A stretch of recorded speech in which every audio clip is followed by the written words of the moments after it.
terceira e última parte do ponto de vista, que debate sobre a inclusão das pessoas com deficiência e o trabalho das organizações que se dedicam a esta causa. Minhas senhoras, de tudo aquilo que já se falou aqui, pergunto, o que é que está a faltar em termos de políticas públicas ou medidas governamentais para que a inclusão seja vista na prática, a inclusão das pessoas com deficiência, que não seja apenas falada, mas que seja vista?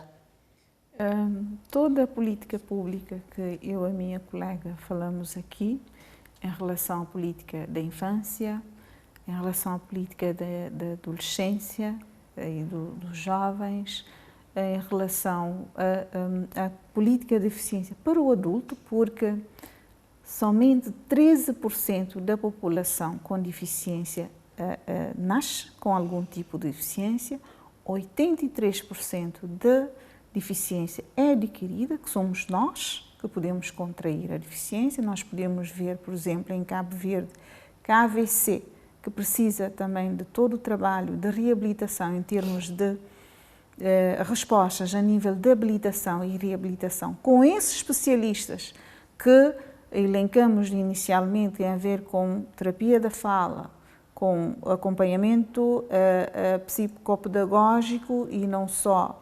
O problema do Fórum de Doenças, por exemplo, de Desenvolvimento, que elenca todos esses especialistas, neuropsicólogos, psicólogos, fisioterapeutas, terapeutas ocupacionais. Temos poucos especialistas neste tema. A equipa multidisciplinar e pluridisciplinar é feito com estes especialistas que trabalham a habilitação e reabilitação do cidadão que estiver na condição de deficiência.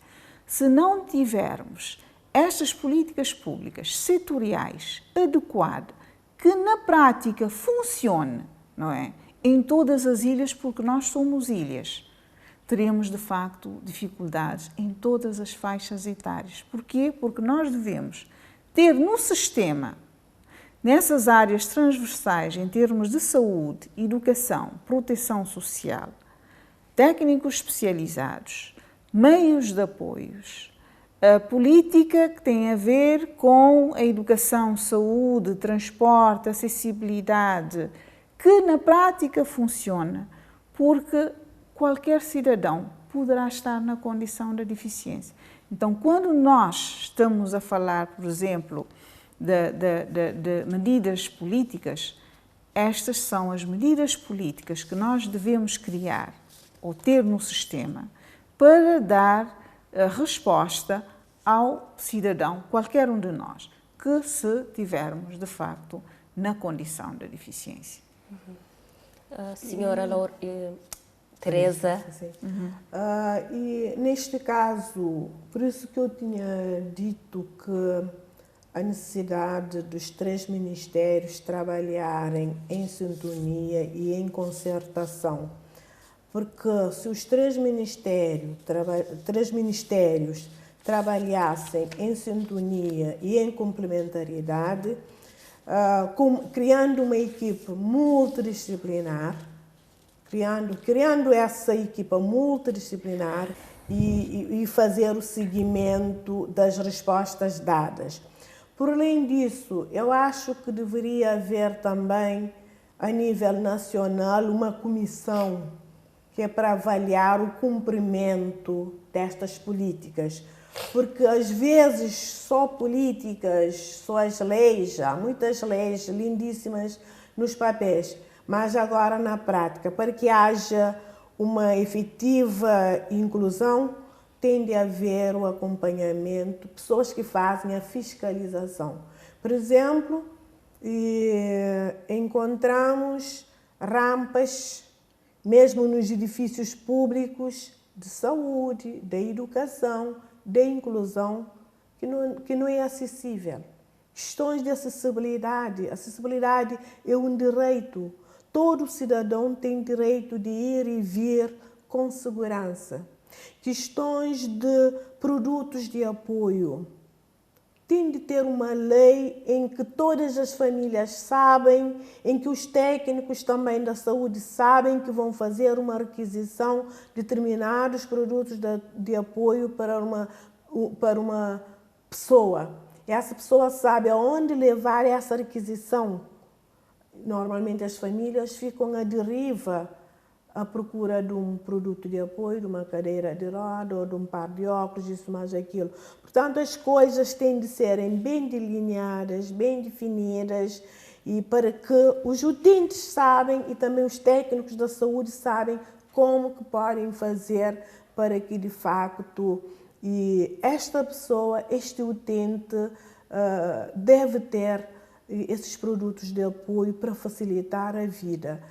E, por além disso, e aquisição dos produtos de apoio, adaptação também, porque eu vejo algumas experiências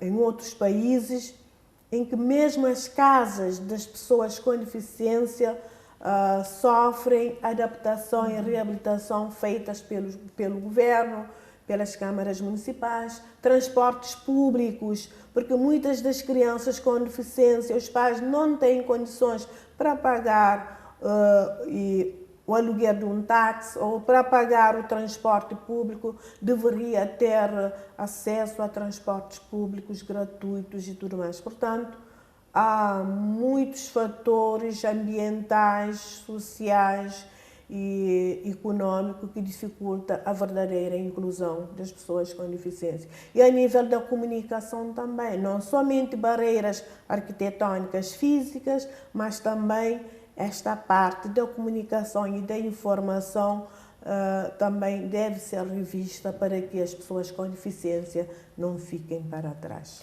Mas pergunto a Isabel, será que as organizações não estão sendo bem ouvidas, tendo em conta que todos esses desafios, essas questões apontadas aqui, já foram apresentados ao longo dos tempos, mas que ainda persistem desafios, não é? Que se calhar que se fossem atendidos, a inclusão das pessoas com deficiência aqui em Cabo Verde estaria num outro patamar. Bom, eu não diria que não estamos a ser ouvidos, mas deveríamos estar a ser melhor ouvidos, certo? Porque nós estamos a implementar e a executar as políticas públicas. As organizações da sociedade civil estão a complementar, estão a executar. Então, deveríamos, de facto, estar a ser melhor ouvidos e nós estarmos no centro das articulações com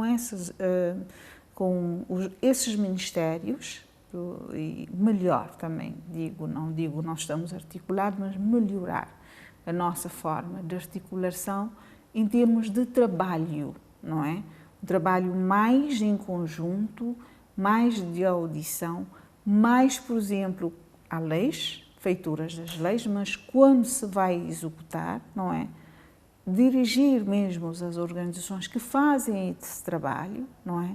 Ver o que é feito, se está a ser de melhor ou não é? Porque todos nós precisamos, de facto, melhorar sempre a nossa atuação e fazermos, de facto, em conjunto. Porquê? Porque essas respostas não é qualquer resposta, é um ser humano, um cidadão que precisa daquela resposta para melhorar a sua qualidade de vida em todos os níveis, a nível social, a nível económico, a nível da saúde, não é?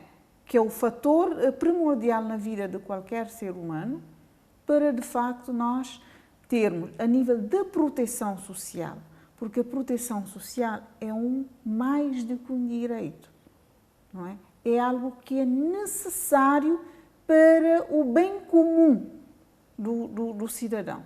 Estamos a falar um cidadão que é criança, adolescente ou um velho, qualquer um de nós que podemos estar com problemas de mobilidade reduzida, um problema momentâneo com voz, ter um acidente, contrair uma AVC. Então, isto tem que ser, de facto, algo que deve ser, de facto, é para já nós trabalharmos estas políticas públicas, mas que, na prática, seja efetivada. Porquê? Porque é um ser humano que precisa, de facto, destas respostas.